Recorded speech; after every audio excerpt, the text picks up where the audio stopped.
All right, guys, thank you so much for logging in here tonight and watching the live stream again, back kind of on a regular Tuesday evenings. I will do my best to make sure that I can do the live streams Tuesday at 6 each day. And the only time I'm not going to be able to do that is when I have a speaking engagement or something that's a conflict and I just physically can't be here.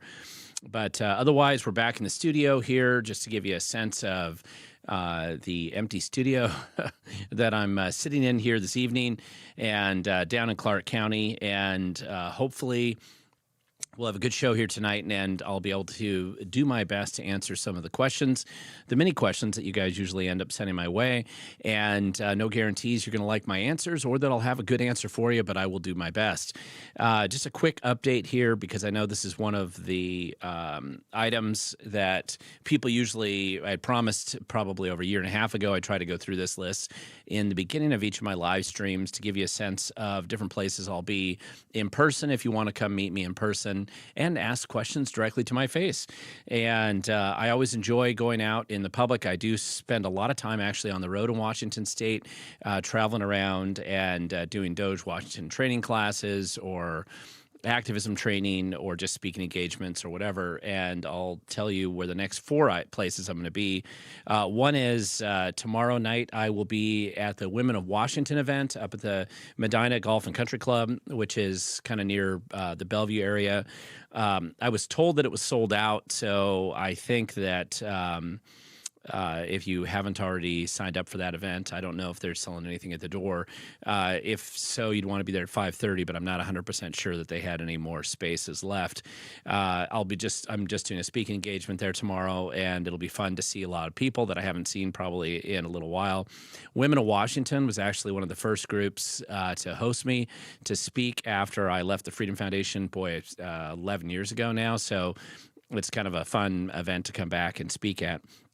And then Friday of this week, I'll be at the Turning Point University of Washington chapter speaking from 5 to 7, or at least I'll be there at their event. I'm assuming that's going to be kind of a casual, interactive event there as well. That's going to be at the Hub room 340. So if you know where the Hub is at the UW campus, it's room 340. It's the Turning Point chapter. They've invited me to come out there.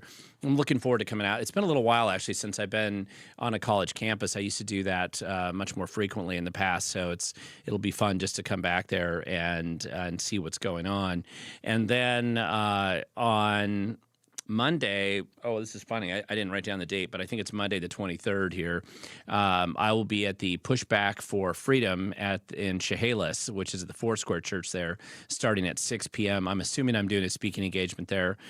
And then Gig Harbor, boy, I should just look this date up. I want to say that, just let me make sure I'm not screwing this up, since I've been known to do that a few times in the past.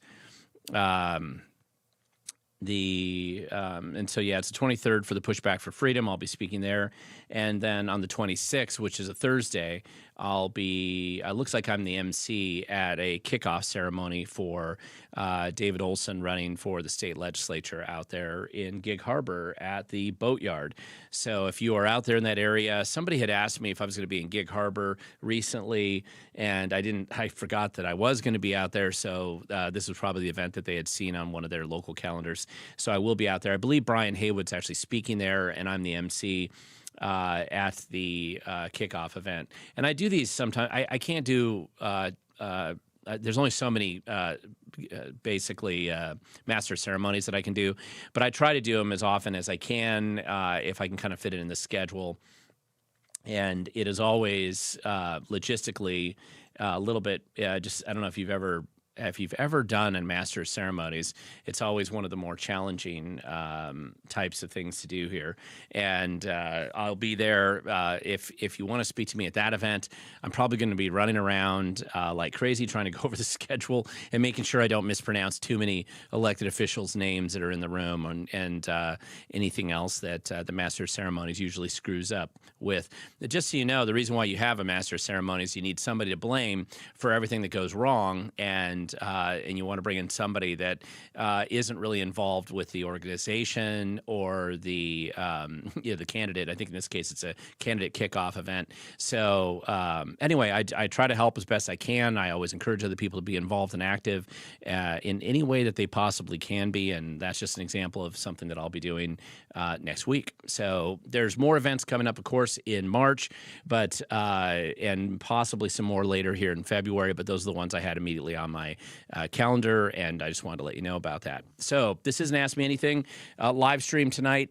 Put your questions, depending on what type of device you're looking at. Could be down below, could be on this side, or on the side here, I guess, depending on what your screen, where you have it on your screen. Type in those questions. And as you see up here, this little bug that's kind of up there on the video, just don't forget to hit the @WeTheGoverned. It usually lights up a little bit, and that just makes it easier for me to pull your questions out of the list. I try to kind of go right through it, the questions in the order in which they're sent in to me, but sometimes I'll miss a question if I'm bypassing, if I'm trying to go fast. And inevitably what happens is after the live stream's been going for a while, then there tends to be just a bunch of questions piling up at the end. So, all right, let's get to this. We're about a little over halfway through the legislative session. I believe today was policy cutoff there at 5 o'clock. So I'm eager to get my list of stupid and dumb bad bills that died in the legislature today. There's several more cutoffs coming up in the near future. And I'm hopeful that I can announce those probably in a video that I'll just film later on this evening. But I don't have that information in front of me, although I may be getting a text. I had some friends that were looking into that up at the legislature right now. Let's go. First question, actually, that came in on the channel here. This is BBear55. Here's a genuine question, and I do hope they're all genuine. Before this legislative session, you said you doubted that they would try to pass an income tax in the short session. And what did you learn and what shifted? That's a great question, because that's exactly what I said going into short session. And to rehash that a little bit, and this is just really based on observing and being involved and paying attention to and oftentimes testifying in legislative sessions for the last 16 years or so here. Most of the time, so there's a long session and a short session. The long session is usually in the odd years. The short session is in the even years. Long session is 90 days. Short session is 60 days. Thank God we have a part-time legislature, because if it was full-time, the state would be in much worse shape than it is today. But nevertheless, because of that and the time frame that it puts the legislature in when they're in Olympia, most of the really stupid, dumb, bad bills get proposed that are impactful in a significant way. Generally, those happen during the long session. Now, there's not a constitutional restriction to prevent them from happening during the short session, but they usually happen in the long session. And there's two pretty logical reasons for it. Number one, they have more time, so they can deal with more complex bills and kind of manage that process and get through that longer session to get it done. Secondly, for stupid bills like tax increases and other more controversial type bills, by doing it then, they have enough time to be distant from their elections, which won't be until the next year, so that sometimes the initial blowback or anger that people might have for some of the dumb stuff that they do in Olympia, it'll be less current and people will have forgotten about it by the time the campaign season runs around. The other thing that exists as an artificial constraint on the elected officials, the legislators and the senators, and actually statewide office holders as well, that doesn't apply so much this year, is the fact that during the legislative session, it is illegal for them to raise campaign finance money. So they can't go out and raise money, which means that their opponents, who usually declare early and are already running their campaigns, while that legislator is in Olympia, they might be raising money, they might be trash talking them on the stump already, or advertising, or at least laying their grand game out for the upcoming political contest. And the incumbent's kind of stuck in Olympia, going through whatever their bills and hearings and all the drama that goes on there. And they're not able to raise money, which if you're familiar with politicians, that's something that they have to do pretty much all the time. And they're feeling like they're behind the 8 ball, and they're always hyper paranoid. And so they want to be able to get back and campaign as soon as possible.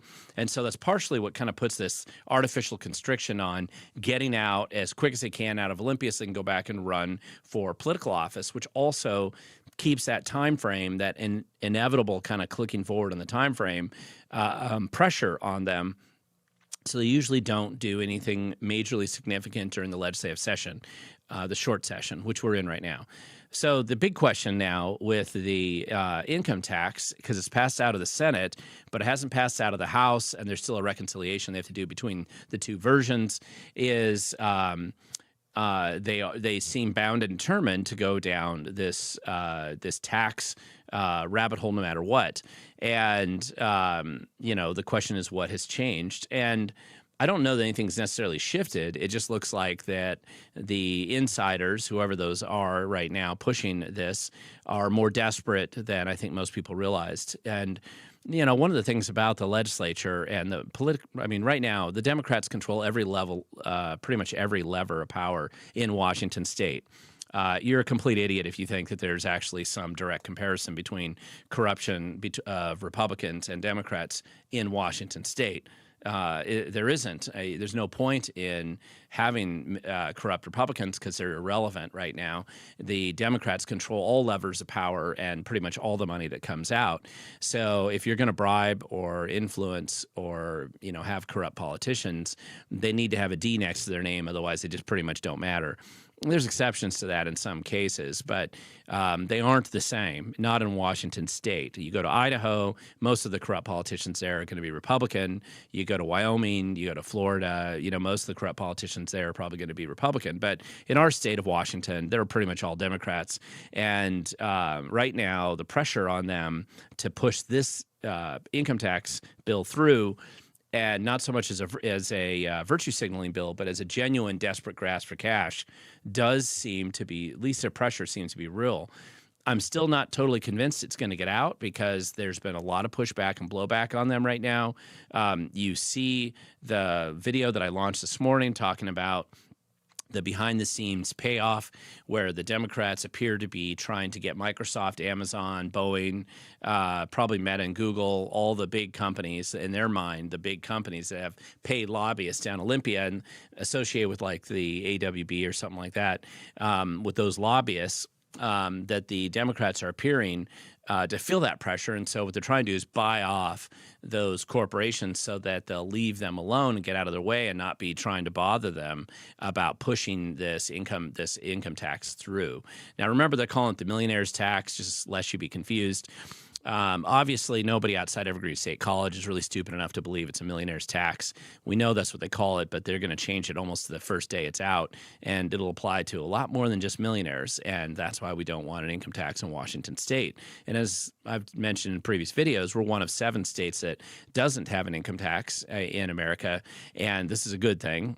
And it is one of the few tax issues that Washington is superior to other states in the area on. Even Idaho has an income tax.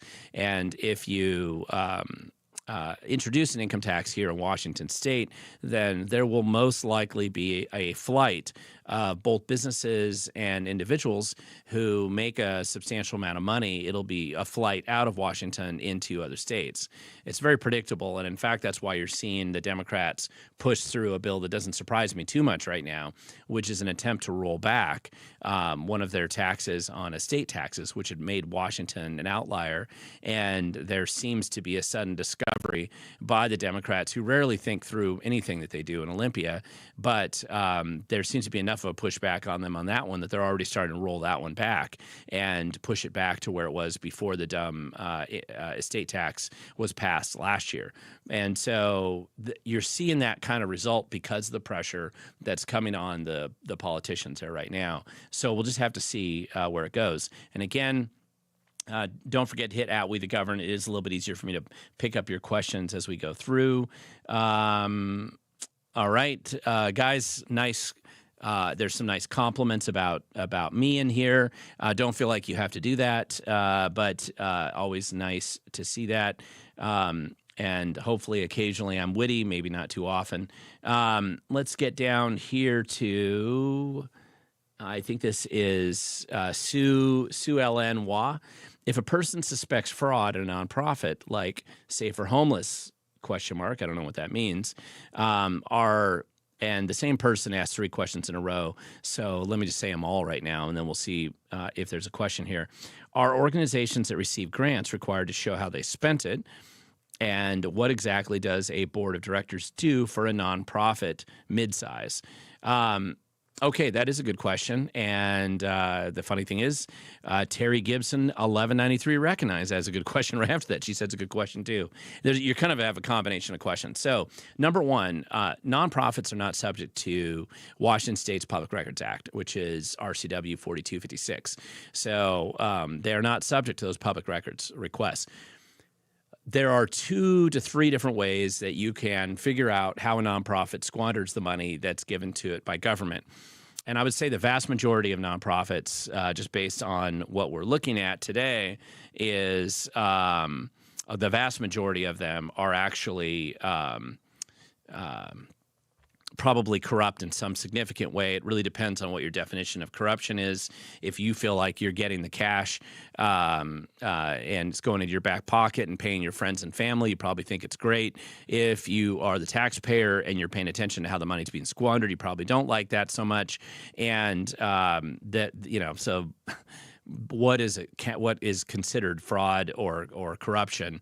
It's a great question. However, they do have to report, and it's usually delayed by a couple years to the IRS if they file 990s, which are the reports that the IRS posts about nonprofits. They're usually about 2 years behind, and they'll post up how that organization spent its money. They usually only do that for larger nonprofits. If they're really small, and I believe small is defined in the IRS as less than $50,000, but depending on how they post it, they'll usually post like the top paid officers and oftentimes where money came from generically and where it went out. It's not super detailed, but it's enough to give you a pretty good idea of what's going on. The second way, and there's no way to audit this second way, oftentimes there's some requirement with the grants given to by the city, the county, the state, whatever pass-through mechanism that they're using. Oftentimes there'll be something that says there's going to be a report that comes back from the nonprofit that tells how that money was spent. Is it accurate? I don't know. Most of the time, probably not. But it looks good for them to send that back in. Sometimes they don't send it in, and there's rarely a penalty for that. So that's the only other way. Every now and then you'll have a nonprofit that's actually pretty transparent, and they post on their own website how they spend their money. That's very rare, but every now and then you'll see that. The other way is go get a whistleblower inside that nonprofit if it's not just a completely corrupt grifting operation or run by the cartel from the beginning. If you can get somebody in there and see if they can get access to the books. Remember, you're not stealing proprietary information. You're just trying to get a glimpse behind the curtain and see exactly what's actually going on. So there's a couple different ways. Those are basically the ways that I start to go down when I look at a nonprofit. However, the truth is right now, like when we're looking through a lot of the Department of Commerce grants, which they have a whole bunch of different types of grants that come through the Department of Commerce with that CCA funding, which is the Climate Commitment Act scam, or that's a big slush pile of cash coming out of indirect taxes on the fuel related to the carbon credits at the wholesale level in Washington State, or whether it's just that $200 million Community Reinvestment Act scam that they passed in the legislature in 2022. That's basically just a slush fund for DEI projects, it looks like, and other grants. They have GMA grants with the Growth Management Act grants. They have all kinds of different grants that come through Department of Commerce. But nevertheless, looking at those and seeing where they go, it looks like most of those are probably wasted, stolen, fraudulent. Some small percentage might go to a legitimate cause, but probably most of it doesn't. And the more we look into it, really, it's just harder to find money that's actually spent on something real or something that actually exists. So this is kind of that interesting space, and it's really accelerated over the last 30 years in particular, where governments decided to outsource its internal corruption to these outside parties so that the bureaucrats, which are subject to a much higher level of scrutiny, and they're probably a little bit more lazy, it's harder for them to really grift as much money as they would want to take out of your taxpayer dollars. So to really crank it up to 11 and steal a lot more money, they got to send it out to the nonprofit world because it's just a line item in a grant, and there goes $500,000, there goes 400 million, there goes $1 billion, there goes all kinds of money into the the black bottomless hole of homeless industrial complex, salmon recovery habitat, DEI operations, support for public education, whatever other scam somebody convinced them to slap down on a piece of paper and use ChatGPT to whip up a fake website. That's how they get it out there, and that's where your money goes. So I don't know if I have the answer to you, but when a nonprofit smells fishy, it usually is. See if you can get a little bit closer to find out what's happening there. And real quick here, I think that I got a statement of some bad bills that just died in the legislature tonight. It looks like the initiative killer bill, if some of you saw that looks like that one died. That's good, actually. That was a really bad one, and so I'm quite glad to see that one disappear. Let's see. The independent prosecutor police use of force one, that one died. I haven't studied that as much as I should. Amending the Constitution to establish a right to universal health care. That was stupid, Bill. That was Hasagawa that sponsored that one. That one died. Impact fees. One of the impact fee bills died in the Senate. The collective bargaining in agriculture, which is just another way to help destroy farming by Saldana. That one did die as well. Looks like another one of these. I'll have to look up a couple of these other bills, but so 1, 2, 3, it looks like 6, 9, about 12 really stupid, dumb bills, all sponsored by Democrats, died in the state Senate today, and that's good. So we'll see how many die in the House very soon, and it's always the more that die, the better off we are. So I'm glad that, particularly that initiative killer bill, because that was one that the Democrats really seemed to be all about, and so it's good to see that one went under. Let's see. There's a question here from Linda Pop 7605. Can you give us a link to all the bills that are still alive? Actually, the links already exist for that, and they exist at the Washington State Legislature. Just look at the bill search tracker. It's easier to find them there than for me to go through and look through those bills. But you can find any bill you want there. The best thing to do, though, I always find, is look at some of the various groups that you support and the aggregators that are tracking bills of usually specific kinds. Citizens Alliance for Property Rights is going to do a good job tracking bills that are related to property rights, for example. The Washington Policy Center will have their list of bills that they're tracking. And you can usually go directly to the link. Most of the time when they're writing about it or they're doing videos on it, they'll link it there. You can go right there and look at the bill's progress.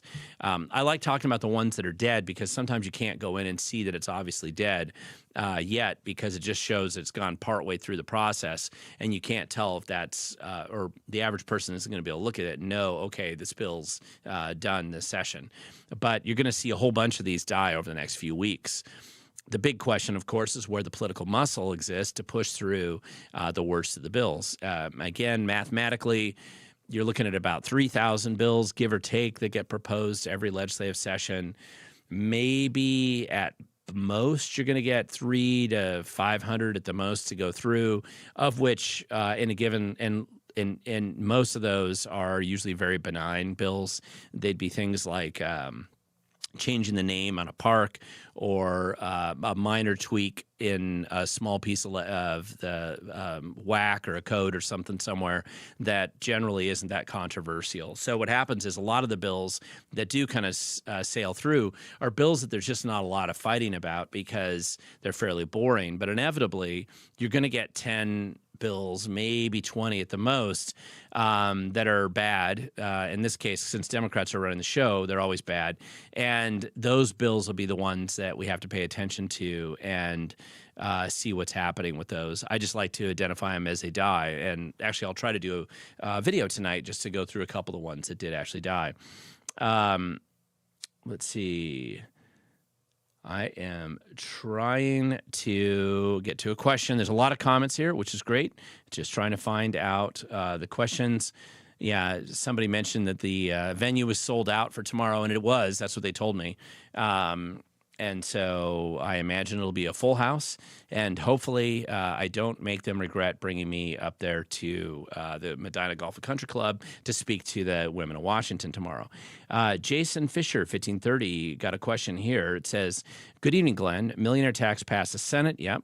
Will it pass as is or gut and amend? Will we start seeing capital flight? Well, and the one thing about this particular tax is that I would anticipate that there's a lot of horse trading going on already in the background on it. And sometimes those are poison pills. Sometimes there's lobbyists pushing. I think that it's well known right now that it's blowing back very negatively.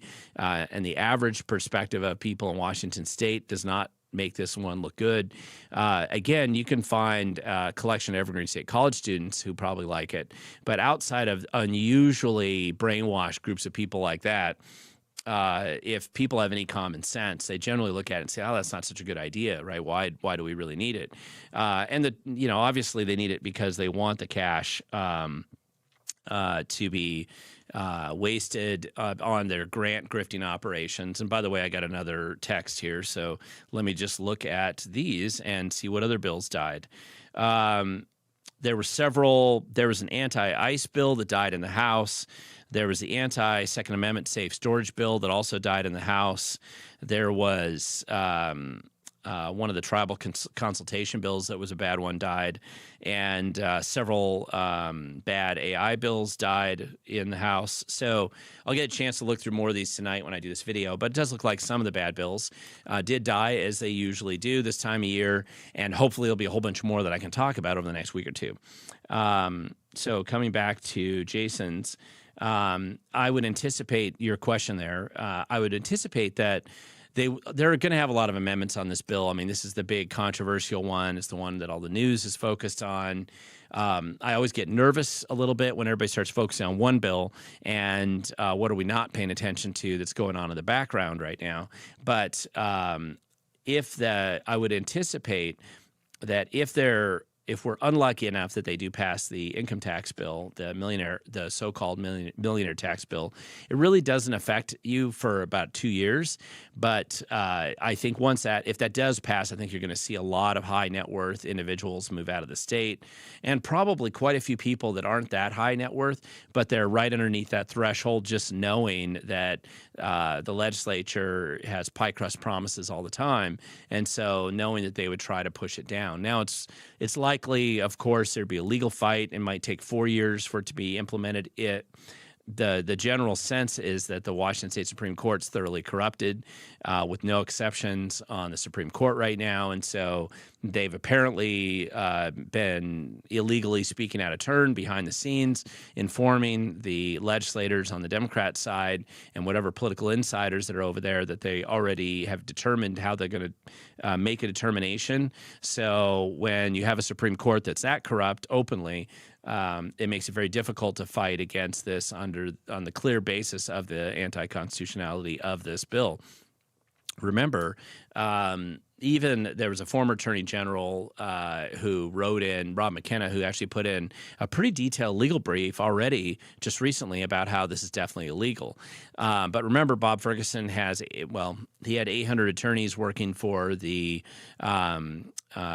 the Attorney General's office. Obviously, most of them are probably not very competent, but you can still scrounge up out of 800 attorneys. You can probably scrounge up maybe 1 out of 8 that is more than just a marginal attorney in there. And so some level of skill probably still exists in that building. And they're looking at it and they're coming up with a whole new definition for the meaning of the word is. And so they're going to do anything and everything they they can. Remember, this is about the money.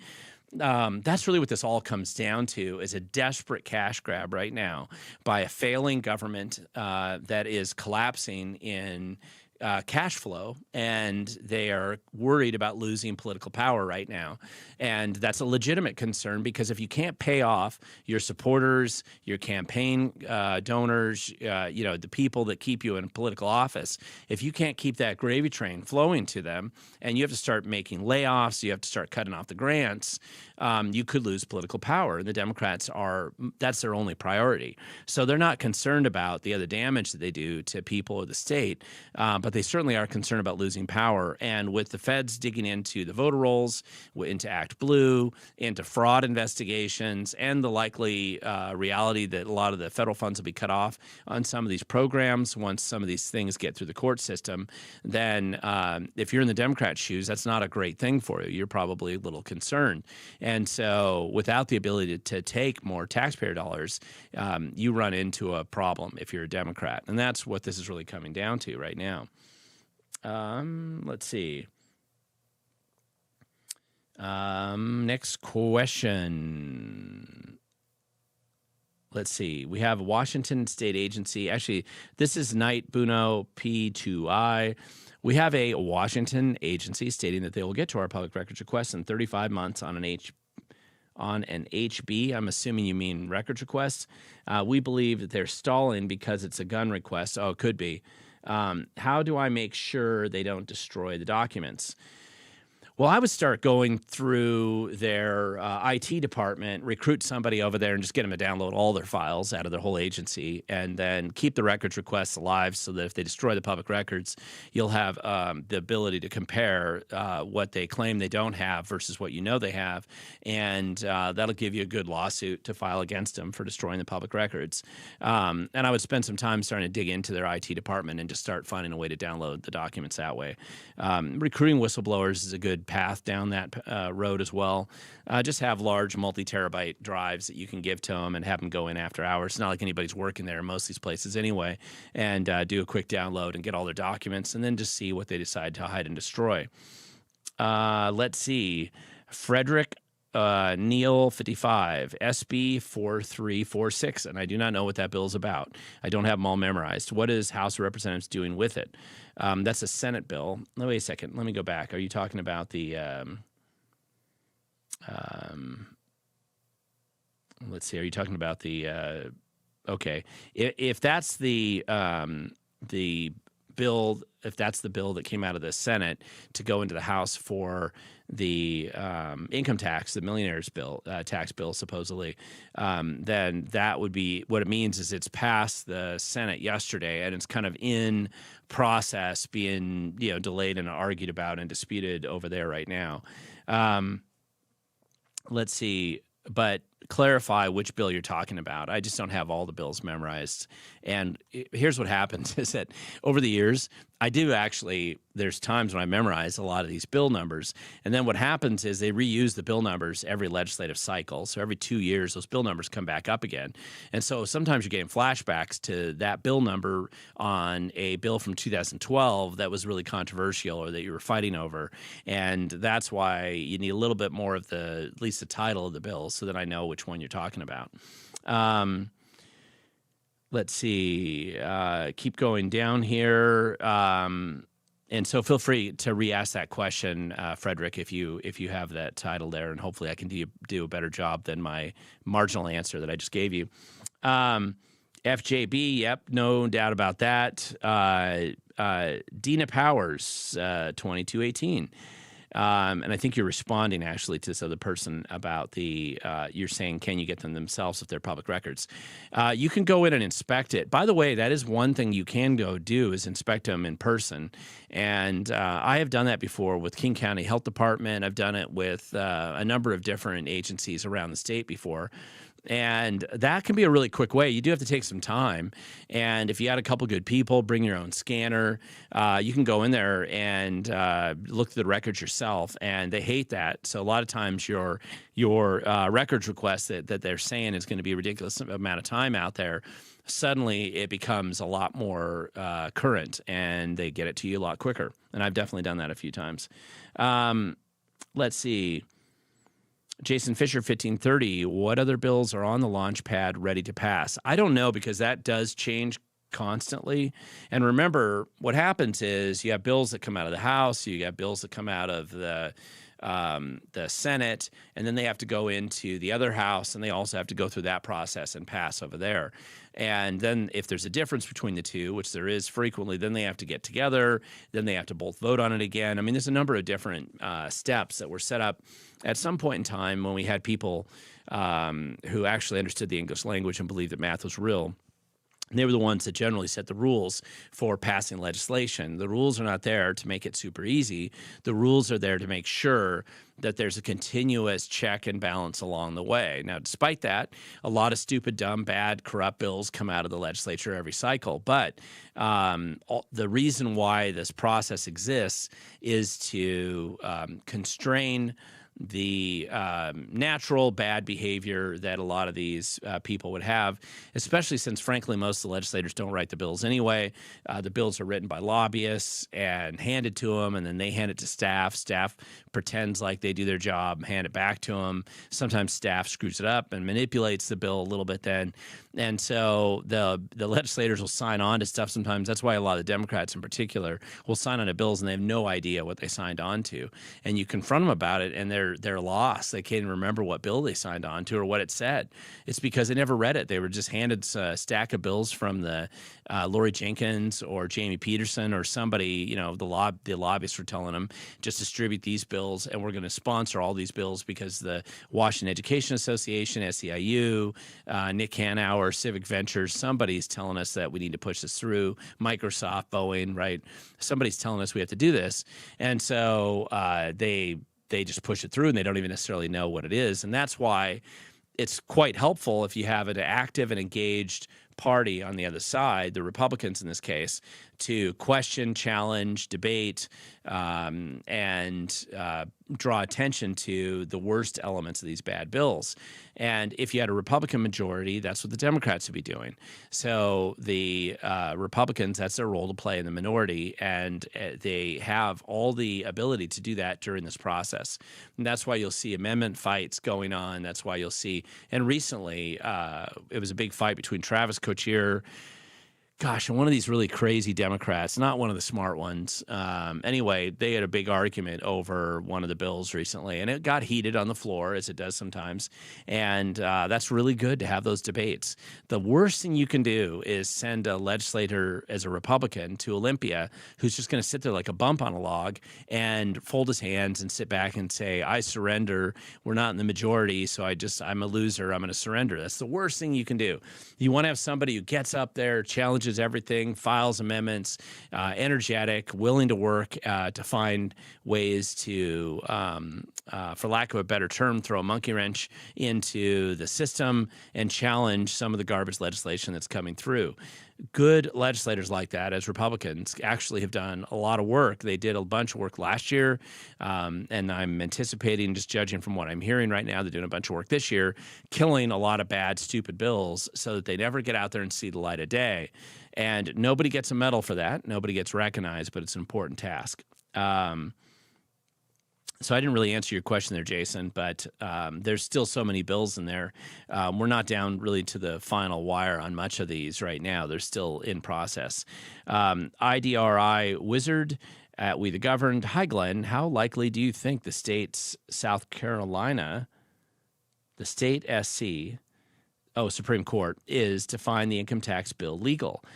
I think it's pretty likely that definitely a majority, if not all, of the justices on the Washington State Supreme Court on this issue have probably been strong-armed, leveraged, corrupted, or they're just already corrupt in the first place.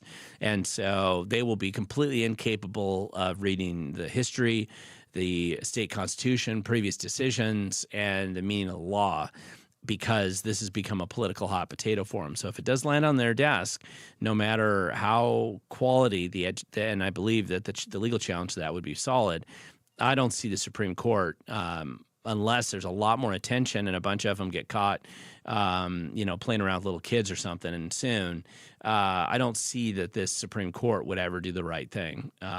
That's just not been, I don't see any evidence of them doing the right thing very often right now. And it's become increasingly less over time as they've gotten more arrogant. It's one of the problems that we have because we're going to have 3 vacancies on the Supreme Court coming up where they're going to be up for election. We elect our Supreme Court justices in the state. Granted, it's a tough position to run for. You do have to be an attorney, but attorneys are a dime a dozen in our state.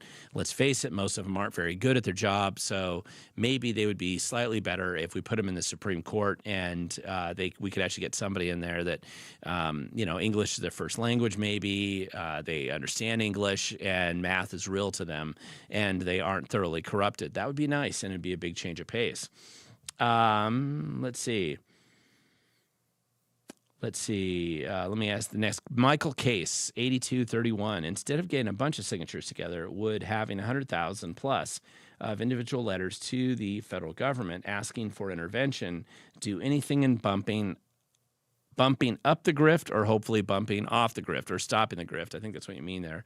That's a good question. I mean, there's been a lot of different techniques. Anything that draws attention to what's going on in Washington State, and the more attention we can put on Washington State with our current crew in Washington, D.C., I think it's the better. I would like to prioritize the investigation to Washington State's mismanaged and poorly managed voter roll system. It would be great if they could just start to expose some of the problems that we already know exist there. I think that the feds need to do a faster job resolving the Act Blue investigation, and people should go to prison for the obvious money laundering operation that's been structured there to allow illegal foreign funds to come into local political campaigns.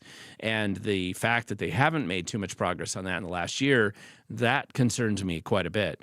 On top of that, they just need to cut off funding to Washington and all these programs because the fraud is so extensive here, and there is nobody in Washington State, at least not in the government, that's going to bother to do anything about that fraud. They just kind of throw their hands up and say, oh, well, too bad.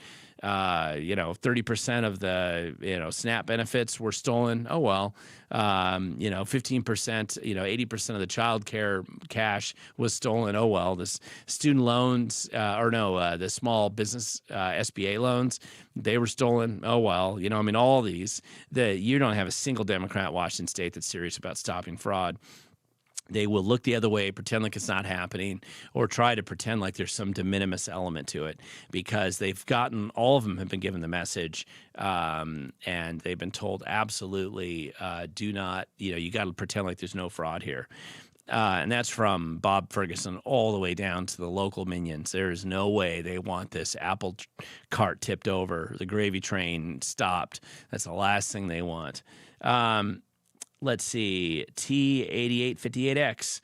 Good question about what the federal government can do to help against the state. Yeah, mainly just cut off the money. I mean, at this point in time, I would just cut off every dime coming to Washington State and, force the state for the first time since any of us have been alive to actually start going back and cutting some of the most egregious elements of a wasteful bureaucracy and grant grifting empire that we've built here. And it'd be nice to have far less of our tax dollars going out. There's no doubt that anybody with common sense and a desire to actually fix what's broken in Washington, there's no way you couldn't go in there and cut the state budget by a third. A third would be the starting point. You could definitely go in and cut it by a third.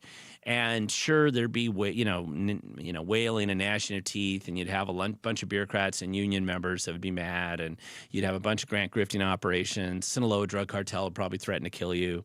You got all kinds of stuff like that going on. But if you did that, I think that the Washington State would be in much better shape. Now, that would be to start out, and then you could work your way down. My guess is Washington State could operate on a budget about half the current size and probably do almost everything better than they are currently doing right now in every measurable way. Now, that would mean eliminating, completely wasteful bureaucracies that don't need to exist at all. Like, honestly, if you fired everybody at the Puget Sound Partnership, would anybody notice or care? If you eliminated Evergreen State College and it disappeared tomorrow, it'd be nothing but freedom for a bunch of students that have been slaved for into a dead-end educational torture session for a degree that nobody really cares about, and simply to fill a pipeline for bureaucratic positions that everybody hates. So you're really setting those people free to go out and have some purpose in their life. Western is probably one that could be on that chopping block too. And so, there's some good cuts that you can make in Washington State that would just benefit the overall situation here quite a bit. Let's see. Jack Palder, 1522. We can defend ourselves against thieves. Why not government thieves? Well, part of what does it mean to defend yourself against government thieves and against a thieving government? And one of the things does require you to get out there and get involved in the political process.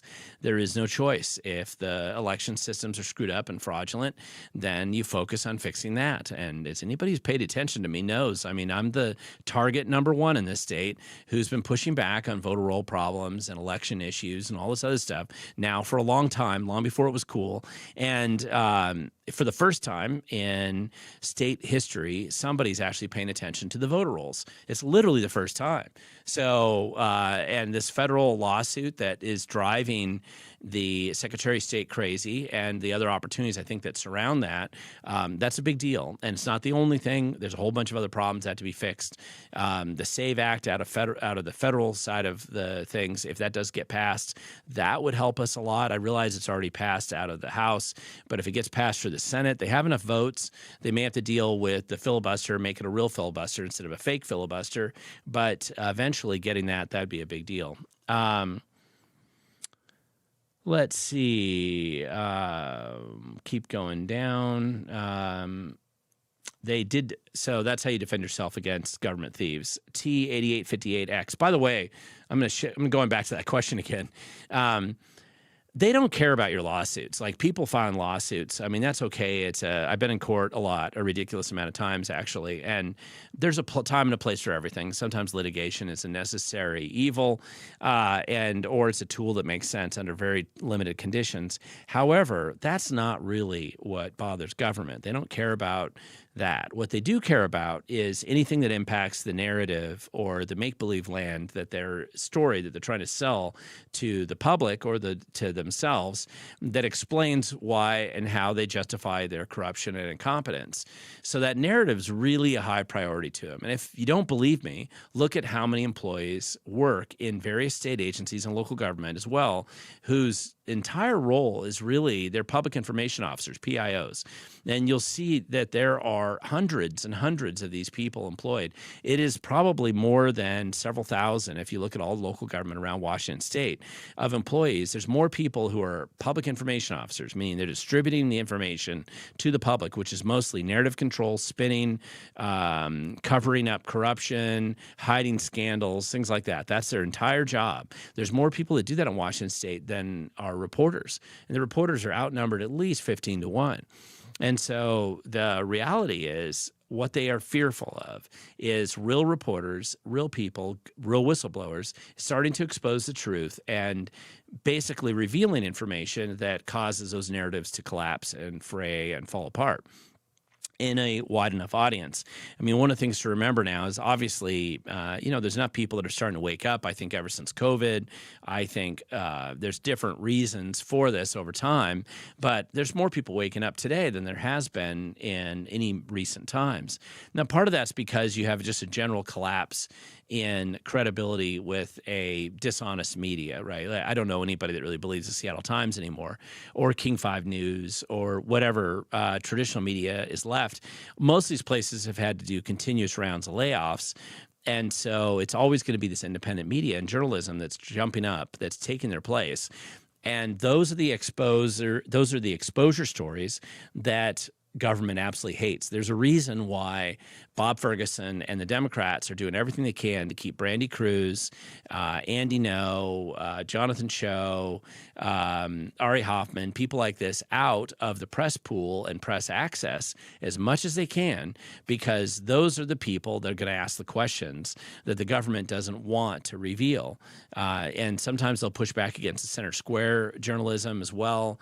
They don't have to worry if it's the Seattle Times or the Stranger. I mean, there may not be a difference, but if they're sitting there, those guys will just republish and regurgitate whatever they're told to say by the government. You can see it every time they write an article, assuming there's anybody left still reading those papers. And so this is the fear that they have, is there's going to be more and more independent journalism looking at Somali fake daycare centers, looking at fake NGOs, looking at audits, looking at budgets, looking at corruption, looking at payoffs, looking at bribery, looking at incompetence, looking at bad choices, bloated budget, fiascos, all kinds of disasters that right now are passing under the radar because there isn't a single traditional journalist left in Washington State that's ever going to look at any of that.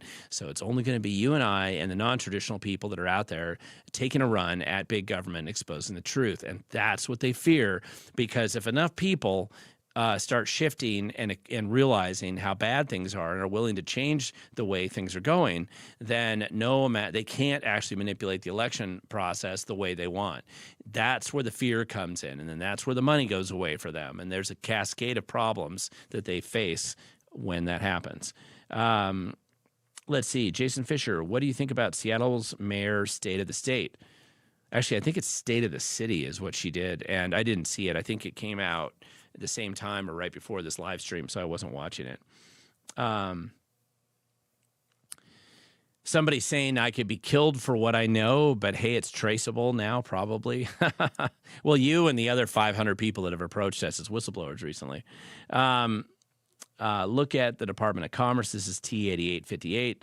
Who signs off on all those grants? And you beat me to it. Look at the ratios of whole spending. Yeah, I think that's just a recognition of one of the previous comments that I had there. Okay, here's a comment, not a question, but I'll read it here anyway. For those of you dedicated enough to seriously watch this long live stream that I do once a week, this is a great comment here. SDUEL60 saying, watch Carl Higbee. I think that's Cam Higbee, actually, on Newsmax tonight, all about Washington government insanity. And yes, Cam Higbee's been out here a few times, and I'm always eager to see what the perspective is of somebody coming into Washington who travels around the country doing a lot of reports. I think Nick Shirley's going to be out here later this month. I hope so. I'm planning to meet him when he's out here. But more of these guys coming out here doing stories, and they're always impressed with the incompetence and corruption of Washington State. It's nothing to brag about, but it is something to share far and wide. Let's see, somebody mentioning pass-through entities and commingling of funds. And yes, if it's illegal, they do it in Washington State. There's a lot of questions popping up here, guys, so I'm going to keep going down here. At 1965 Parrot, Nancy Churchill's website's great too for active bills. Courageous discourse. Yeah, Nancy Churchill's been doing a good job. There's a number of people in Washington State, I think, that have done a really good job. Better now than ever. Better than at any other time that I've been alive, right? They've got teams of people on the conservative, moderate center of the political spectrum who have been doing an excellent job tracking and identifying bad bills, encouraging people to comment in opposition to those bad bills. We've had more people commenting now than we ever have at any other time in state history. Part of it's because they've made it easier with the process, and taking advantage of that's important. So I think it's been pretty good. There's somebody else asking below you to link up that website. Please feel free to do that. Let's see, bills that died. Yeah. The excitement Glenn has when he reads bills that die. I'm always happy to see bills die in Olympia, especially with this clown show. Let's see, T8858, is that $1 million per individual or a couple? I'm sure that they'll make it a couple. And believe me, I mean, it doesn't even matter. The state will immediately change that $1 million amount and drop it down to, 100,000 or something. I don't know if they'll do it day one, but they'll do that pretty quickly.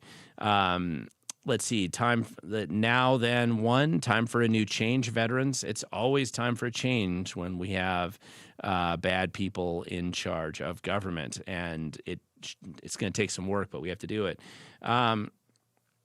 Terry Gibson, 1193. No one could help me with knowing all this technology and pics and documents when I was harassed until assaulted here. Really, I don't know what you're talking about there, but it does take work to get in there and learn all the technology a little bit. It does, but you don't have to be a genius. You can get in there and do it. It does take some effort. Curtis Bartle 4381, $30 car tabs, question mark. Yeah, I mean, that's still a egregious failure of the system, and also the Attorney General's office and the Supreme Court, where they demonstrated that English is not their primary language, and they're willing to be dishonest and corrupt, of course, because after all, you and I, the people, we only voted 3 times to pass $30 car tabs, and maybe that day is having to come in the near future. I wonder how much longer before Seattle will become like New York City and we start hearing call to prayer 5 times a day. I can see that soon coming next. Yeah, I don't see that so much in Seattle. It may be more like escape from New York ideas. I mean, listen, I don't believe you can escape what's happening in Washington or any other state really right now, because it's already established beachheads in Montana and Idaho and Wyoming and South Dakota, North Dakota and Texas and everywhere else. And if it doesn't get killed here, if we don't defeat it here, if we don't roll it back here, what happens is it always spreads. No red state will last very long. The more states like Washington that get crazier and crazier, they have to export the craziness. It's like a disease, and it'll spread, and it's already in those states. I see it right now when you go to Boise, or you go to Bozeman or Missoula or Billings, or Denver. Obviously, Colorado's already been kind of taken over, and you have to kill it in these states. Once the state's gone down that road, you have to push back and defeat it, because it will spread. And the Republicans in those red states are clueless. They are not the smartest people in the world. They are asleep at the switch. Half of them are Democrats who ran as Republicans because that was the only way to get elected. And unfortunately, politics tends to attract the more pathological people in society. And so they don't really believe anything. And now they're in there. They're not going to really defend it just because you elected a Republican. You're going to have to make sure they really understand what they believe and why. And pushing back on it's going to be a lot of work. Let's see. I want to know why gas prices have surged almost $1 up again. Yeah, gas has gone up recently. That's a good question. That was mentioned by Amy Lorenzen, 9688. And they have surged most likely because of the CCA tax, the climate commitment scam, and those wholesale taxes are being passed on. It's not been $1, but I believe that you can attribute about 40 cents to that tax. Now, there's another roughly 60 cents, I believe, that Washington state taxes. So you add those two together, it's $1 higher. There are federal taxes on our gallons of gas here, just like there are in any other state. I don't remember. I think that's 16.5 or something like that cents. But obviously, every state pays that, so that shouldn't be something that's very different. And that's what's going on. Also, you got to remember now they raised the minimum wage very high in Washington. They've raised property taxes very high. They've raised all these other fuel surcharges, everything else. And so that all gets passed on at the retail level, which is going to impact retail gasoline as well. Let's see. Amy Lorenz, 9688. I want to know why our gas prices have surged in the last few weeks, almost $1 up. I think that's funny. You asked that question. I already answered it, but it was one without the at we the governed. And thank you for using that. Makes it easier for me to spot it. Let's see. These clowns running the circus. Yes, they are. I'm ordering printable sticker paper. Take a photo of someone's tabs. Looks incredible. I don't know what you're talking. This is from Todd's under 5986. I'm ordering printable sticker paper. Take a photo of somebody's tabs. It looks incredible. I don't. Oh, you mean the price that they add on for the tabs? It does, especially if you're in the King County. If you're in the Sound Transit Zone, man, that is where they are sticking a scam of taxes on people. Based on your track record, this is Isaac C. D. Duke. Based on your track record, it seems like minority legislators can actually do a lot. Yes, they can, but it does take energy. It takes a lot of aggressive work on their part. It's a thankless job, but for the right people in those positions, I think that many of them are doing a pretty good job right now. And it doesn't even take all of them. It'd be nice if all of them were doing it, but it was just important that they do that.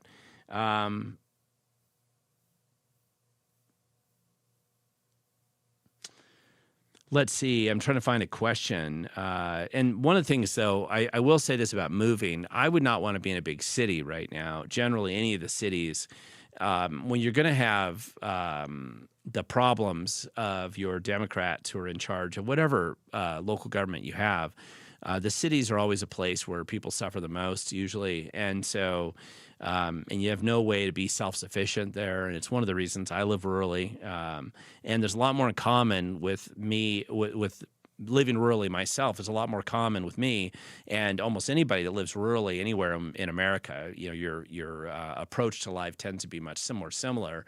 If you live in the city, you know, it's very difficult. So anyway, that's just something to be aware of, but that's more of a personal choice. You can always decide to live in the city and just be prepared to defend yourself against a lot more problems, probably. I'm trying to get down here. Okay, Isaac D. Duke for electing justices. The Thurston County Progressive Voters Guide is an awesome resource. I totally agree, and I'm assuming for the same reasons. I use the Progressive Voters Guide if I don't know, because whoever they like is the person I vote against, and you should too. And so that's always a good way to use the Progressive Voters Guide. They do a better job than anybody on the Republican side generally in thoroughly analyzing like a large number of candidates and knowing how bad they are. Whatever they say, if you vote the opposite, you're usually in pretty good shape. Jason Fisher, 1530, what's your thoughts on the Bellevue Police body cam of the shooting at the transit center? You know, I saw that came out, and I didn't actually watch that video myself. I did see that it came out. I just didn't watch it, so I don't have a strong opinion. Tell me your thoughts down here, though. It does look like, you know, from what I read anyway about that case, it does look like there was some problems with the crazy person, but I haven't seen that video. Glenn, I wonder why the power. This is a question from AZ Nerick. Glenn, I wonder why the governor of Minnesota was here at Washington with Bob Ferguson. I think an audit should happen where the money is going in Washington state. Yeah, absolutely. I mean, listen, Governor Ferguson, Newsom, Kotek, and and Walsh. You know, all these are bad governors, right? They've done a good job destroying their states. And birds of a feather do tend to flock together. So the corrupt, the dishonest, the incompetent, and the foolish, they will all typically gather together and probably justify their failures, because failure absolutely does love company, just like misery. And so they're more likely to be joining each other and seeing if they can prevent each other from going down, not because they like each other, but simply because they know if one goes down, it tends to fall like dominoes, which is why you see a lot of them kind of working or trying to protect each other. Let's see. I was literally an Oregon refugee. This is Terry Gibson, 1193. I was shot 3 times over a traffic stop almost 15 years ago. No felony, but I almost died, and they blew off part of my body and my thigh. I'm sorry that happened to you. I hope you were able to shoot back. That sounds like a terrible crime situation that you were involved in 15 years ago. Let's see.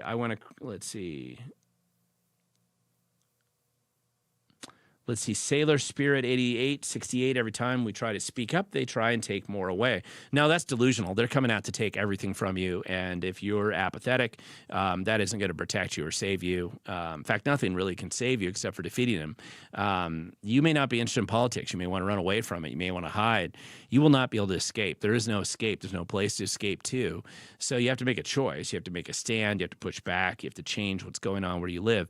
When they start to have political defeats, that are significant enough that money starts getting cut out of the gravy train, that's when you know that you're having an impact. Even if it's not instant utopia, bluebird butterflies and sunshine flying out of the sky tomorrow, that's the reality. You just have to be willing to push back on that. I am trying to find the questions down here. Okay. Do we have to show up to affect the future? This is IDRI Wizard. Yes, you do. Future belongs to those who show up. There's a reason why I use it as a catch phrase at the end of my videos, and I have for a long time, over 10 years now. And it's because it's true and it matters. And if you don't show up, what do you think is going to happen? Because whoever does show up, that's who controls your future. So either you be involved in that and make sure you have allies involved in it and build teams and push back and change the stuff, or that's what's happening. CL or any Vald 8385. Can Nick Shirley attend one of the classes to give some insight? Well, that's a good question. I'm gonna talk to my contacts here and maybe see if we can do a larger venue where we can give some people perspective and direction on how to just take advantage of our ability as citizen activists and journalists to go out there and expose the truth and find out what's going on with our taxpayer dollars as they are stealing it. Mega Triumph 1 clown show is exactly what it is. Yes. And when we do elect clowns, as we have in our state, don't be surprised when they turn it into a circus.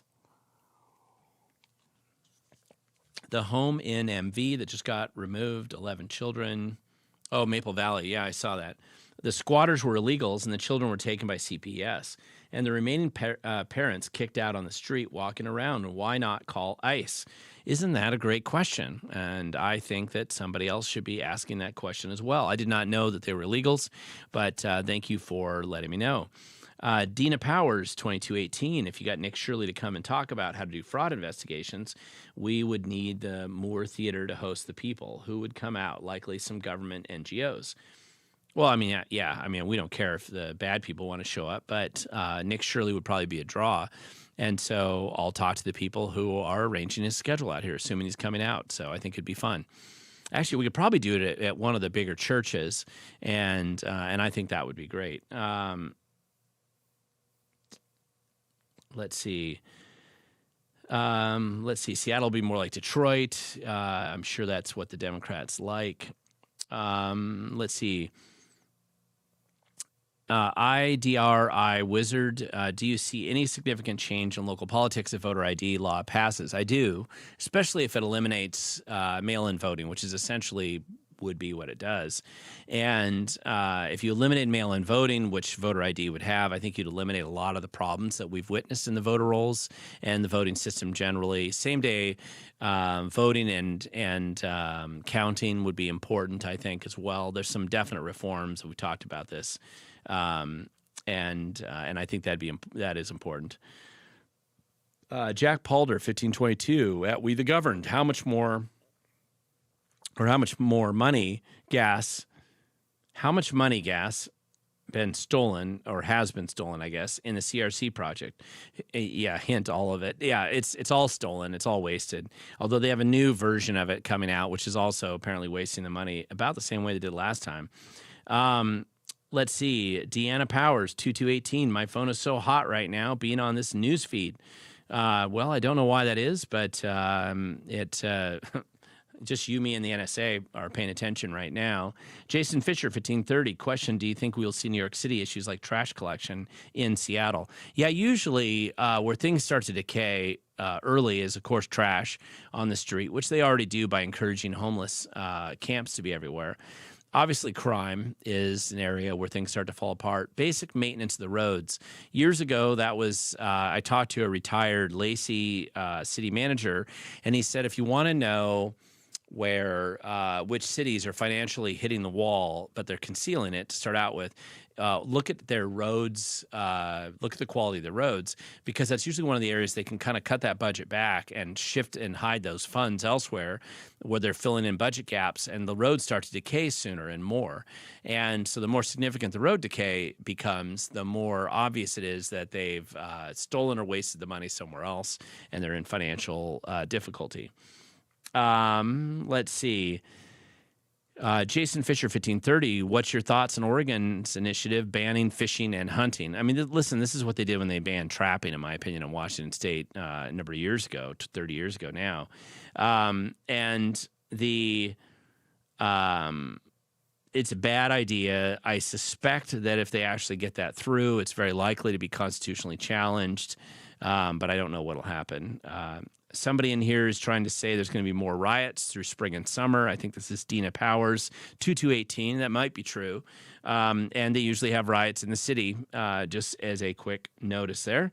Isaac D. Duke, I would appreciate less topical stuff. Have you ever considered doing like a roundtable podcast once a year with Brandy Cho, Higby, Dark Horse, what is more big picture about Washington? Yeah, actually, we have talked. I know I've talked to Brandy and Cho about this, and Ari Hoffman, and Higby's not from out here generally, but I mean, it doesn't matter. Anybody coming in would be interesting. Andy No would be interesting, I think, and I think that a good roundtable would be good. It's really more about planning it, logistically putting it together, and so I am probably more inclined to start organizing some of those this year, because I think that if we could do that well, I think that would be very interesting. I think people would be interested in hearing about that. There was a kind of a short roundtable like that Brian Haywood had up at his barn with Let's Go Washington. I was up there about a month ago or so. Maybe it's 2 months ago now. Time seems to fly. And it had John Curley. It had, and he was emceeing it. It had Brandy Cruz, Ari Hoffman, Jonathan Cho were there, and actually it was great. So I think that could be really interesting. Question: how do they get away? Oh yeah, this is a good one. Todd's Sonder 5986. How do they get away with robbing the pension funds? Which actually is a story that came out today, and yeah, that was a good example. This is how you know that they're really beyond, and this might be an indication actually that they're concerned they may not get their income tax through. And so right now they're trying to shift and steal money out of the pension funds. Now, I say steal because they're going to find some legal way to maneuver a bunch of money that's been set aside to cover the pension fund obligations. In this case, I believe it was left one that they were looking at, which is a lot of times going to law enforcement officers. And they're stealing the pension money away that they've set aside so they can cover some kind of hole in the budget somewhere. And they will find an excuse and a way to do that. And resisting that is one of the things that the Republicans have tried to do for many years. And the Democrats always are trying to take that money. One of the ways they do it is they just create inaccurate financial forecasts saying we don't need that money. And that fund has been generally run well. And the problem with the fund that's run well is that it looks like there's a pot of gold in there. I remember when I was in the school board years ago, we had done a good job managing our funds, and we had a reserve fund that was pretty large building up in the school district. And so we were trying to find ways to use it to the best impact to the taxpayers in our district. And the reason why we had it was really because of really aggressive work cutting back on costs all along the way. And it wasn't just me. It had started with the school board that was there before me. And we realized that if we let this money sit there too long, the union was going to use it as an excuse to come in and try to do a strike or try to take the money and then actually increase the overall operating costs of the school district for no return in value. And it would serve as like an attractive nuisance. And so you needed to use some of that money to find a way to reduce the costs to the people who live in the community. One of the ways that I remember doing that was shifting some of it to cover the paying off one of the loans early.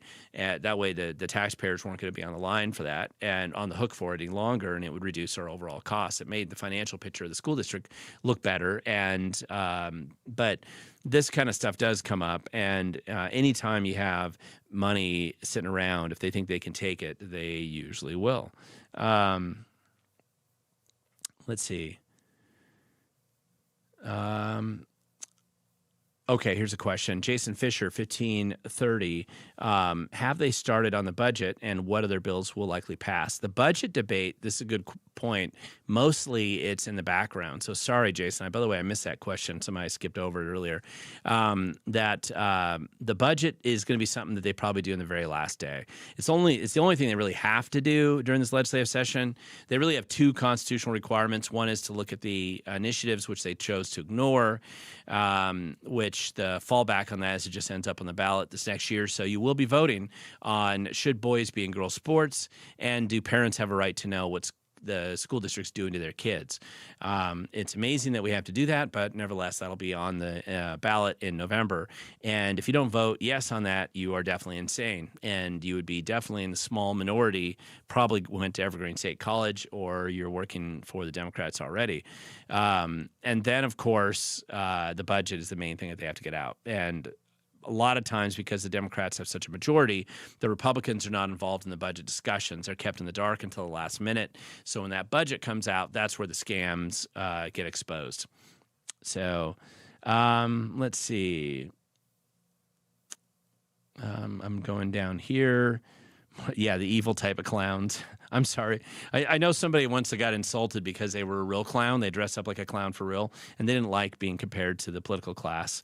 Isaac D. Duke. Yes, I use a TC Progress, Thurston County Progressive Voters Guide for opposite, but especially helpful for nonpartisan offices, and I agree. Let's see. I totally think it's NSA. Yeah, so do I. Sorry, I'm going to keep going down here, guys. Donald Larson, HS, 7DJ. They already ignored Bruin and the Supreme Court. How would the SAVE Act make Washington change their conduct? Listen, it's just one step. I don't understand people who basically strive to lose forever, and they just want to be, they just want to pre-surrender and use any excuse to do nothing. You keep going down these various roads. I remember reading in early Washington state history, not that early, but it was in the early 1900s. And so what happened is Washington state activists, just like you and I, decided that we would have the initiative process. And it passed, became part of the state constitution in 1912. Big fights, took like 15 years to get there. So they finally got it there, got on the ballot. And remember, this is before cell phones, social media, or any of the other ways of being an activist that we have today that allows us to sit back, fat and overweight on the couch and still participate and be a productive, shockingly productive, capable, active activist out there making things happen. And so then what happened is they kept running these initiatives that said they wanted to control property taxes. So they ran one, and there was something it passed, but the legislature fought it. It went to court or something, and they had problems with it. So they ran another one, and then they ran another one. And in a span of 10 years, they ran like 3 of these. And finally, they got so much pressure and pissed off the legislature that they actually came in. The legislature decided to put a constitutional amendment on, which actually constrained the growth of property taxes for about half a century. And it was because of those activists that did that at the time. Now, I know what you're saying. Why are we back here fighting on this again? Because government is never going to rest. It's never going to sleep. You're never done. It's like mowing the lawn or pulling weeds or thinning the forests. It's something that you have to do forever. There is no utopia final solution. You do this right, and then it's all perfect. That's not how it works in government. It never has been that way. It's always been about people like you and I and our neighbors and other people, where we get together and we decide, my word, the clowns and the crooks have pissed us off enough. We're going to get involved and we're going to make change. And as long as we stick to it and grind away on it, we can make that change. Not always the way exactly that we want, but we'll oftentimes shift things into a better direction. But if we just fall asleep and go back and start watching Netflix, the bad grifters, the corrupt people, they come out of the woodwork because of the concentrated benefits distributed cost problem I've discussed many times on the show before. They're going to come back in and try to find another way to do it. You have to be eternally vigilant, and it's the only way of doing that. Jason Fisher, 1530. Could you maybe bring Todd Herman on the show? Wish he was still on Seattle radio. Yeah, he's out into. So Todd Herman's a friend. I love Todd Herman. He's living in Idaho. I've stopped by and visited him a number of times when I've driven over to see my son in college over in Montana. And I just need to stop by and do a show with Todd. I got to coordinate with him and see if he's interested in doing that because, first of all, I love him, and it would be fun just to interact with him in this capacity. So we'll see how it goes. I've got my work cut out for me this year because I definitely want to do some of these. Mittmont 4251 question. Sorry if you answered already, but any thoughts on the ability to pass a sheriff's verification bill? Oh, that's a good question. I don't know where that bill is right now. I'm glad you brought it up. I kind of have lost track of it just recently. So let's see where it is, and we'll find out where it went. B. York, 1983, you also asked a question saying you may have covered it already, but what will happen with the budget now that the forecast shows $850 million more? Well, okay, so here's what happens.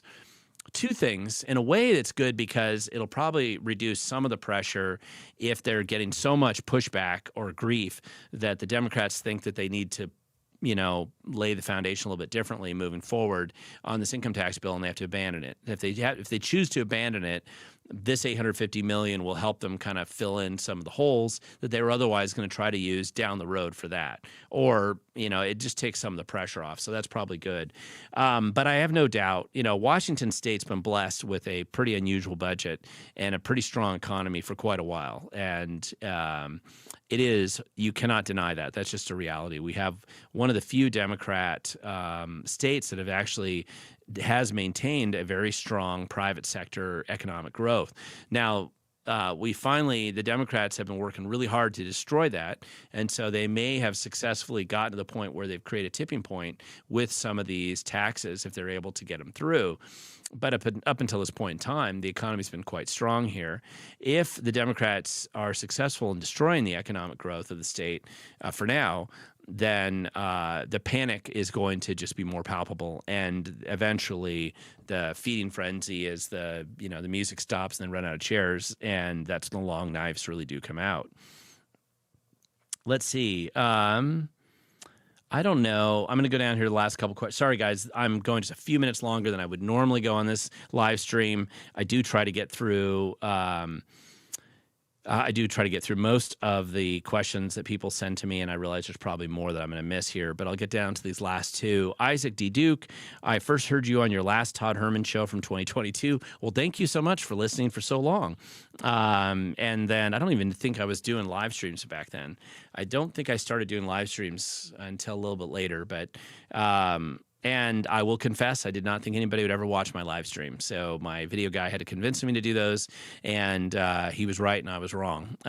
Jason Fisher, 1530. Question, what big ticket bills will pass this year? Well, no matter what, you're going to have a bill coming out of the legislature for the budget, and that's the biggest ticket of all. And the question is going to be how that money is distributed on that budget, where it's going to go, and what it will do. And that I cannot necessarily answer for you. It's still a little early for me to feel comfortable in identifying some of the bills that are getting pushed through, but anything that we could do to kill the millionaire's tax, which is really the income tax, I think that's one of the higher priority bills to kill, because giving these guys more money is always a mistake, even beyond the fact that it's illegal and unconstitutional. Anything we could do to keep the money. The gravy train shrunk, knocking it over and preventing that cash from coming into Washington State is probably a good thing. With that, guys, I'm going to probably close the live stream off tonight, and thank you guys so much for watching me in a late evening like this. I'm going to be doing my best to get on with a couple of videos that I hope to produce tonight. It'll be probably pretty late. I'll try to launch one in the morning tomorrow, maybe another one later in the week, and while I'm down here at the studio. But otherwise, I'll probably see you either at the UW or up there in Medina, if you happen to get one of those tickets at the Women of Washington event on Wednesday. Thank you guys so much for watching. Remember, and again, I always say this, the future really does belong to those who show up. If you're willing to show up and push back, many of the people watching this show, you're probably not the average Washingtonian. You're willing to do that kind of work. You're telling them what you think about those bills. You're engaging in that process. I think it matters a lot. But find your passion, find something that matters to you, and then just keep working on it. Because I really do believe the future belongs to those who show up and Tell me what you think of my next videos. We'll probably see you at the live stream next week. Thank you so much for watching.